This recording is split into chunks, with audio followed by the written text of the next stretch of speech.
এই সবাই দিকে তাকাও। আলহামদুলিল্লাহ বলো, আলহামদুলিল্লাহ বলো, বলো না বলো আগস্টের 5 তারিখ শেখ হাসিনা সরকারের পতনের পর এভাবেই পরিবারের ছোট সদস্য লইয়ে মিষ্টি দিয়ে আনন্দ উদযাপন করেন আইনজীবী সাইফুল ইসলাম আলিফ। কিন্তু এসব ব্যাখ্যা নেই এখন স্মৃতি।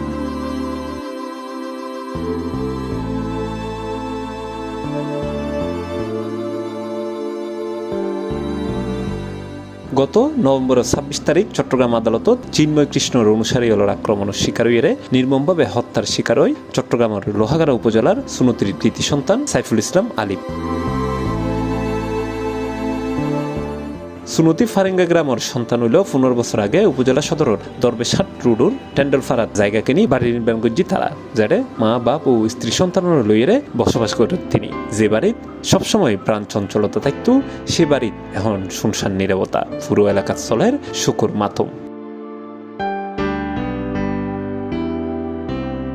সাইফুলুর 3 বছরের কন্যা শিশু মাসরুরা জাহান, যে কিনা বাফর ভালোবাসা কি জিনিস ইয়েন বুঝিবার আগেই আড়াই ফেলাইয়ে তার বাফরে। সাইফুলুর পরিবার সূত্রে জানা যায় তার স্ত্রী ইসরাত জাহান তারিন এখন 4 মাসের অন্তঃসত্ত্বা। দ্বিতীয় সন্তানের ফিতা হইতে জন্যে সাইফুল সবসময় স্বপ্ন দেখত উগ্র নতুন বৈষম্যহীন এবং সম্প্রীতির বাংলাদেশের।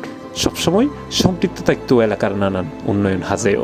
প্রতি জুমাবারে আমাদের এখানে গ্রামে মসজিদে নামাজ পড়তো, নামাজ পড়ে এলাকার ইয়াং জেনারেশন যারা আছে মুরব্বীদের নিয়ে বসে এলাকাকে কিভাবে একটা সাজানো যায়, মাদক মুক্ত সমাজ গঠন করা যায়, এগুলা নিয়ে ভাবতো। আসলে বলতে গেলে আমি লাস্ট আপনার দেখা হয়েছিল গত সপ্তাহে, উঠে আসার সময় এলাকা নিয়ে, ওখানেও আমাকে মানে অনেক ভালো ভালো উপদেশ দিচ্ছে, আজিজ এভাবে চলো, হ্যাঁ এভাবে কথাবার্তা বলছে।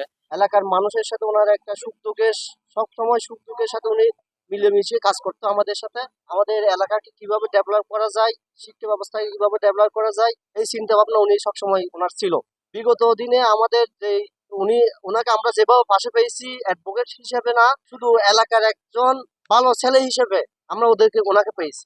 আমরা ওনাকে আমাদের এলাকার একজন সূর্য সন্তানকে হারাইছি, ভীষণ ভাবে ব্যতীত, এবং আমরা এলাকাবাসী সবাই শোকাহত। 5 ভাই ও 2 বোনের মধ্যে সাইফুল চতুর্থ। তেই লোহাগাড়া উপজেলার আদুনগর ইসলামিয়া কামিল মাদ্রাসাত দাখিল পাশ করছি। পরে আইন বিভাগত পড়ালেখা করি চট্টগ্রাম আদালতত আইনজীবী পেশা শুরু করে। বর্তমানে চট্টগ্রাম আদালতের সহকারী পাবলিক প্রসিকিউটর হিসেবে নিযুক্ত আছে।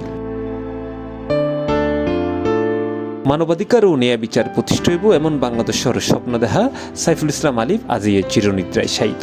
নিজ পৈতৃক ভূমি সুনতি ফারেঙ্গা এলাকার আসরের নামাজের পর তার চতুর্থ নামাজে জানাজা শেষে পারিবারিক কবরস্থানত তারে দাফন করা হয়। আর লোহাগাড়াবাসী হারাইয়ে তারার এক সূর্য সন্তানরে। C+ TV Chittagong.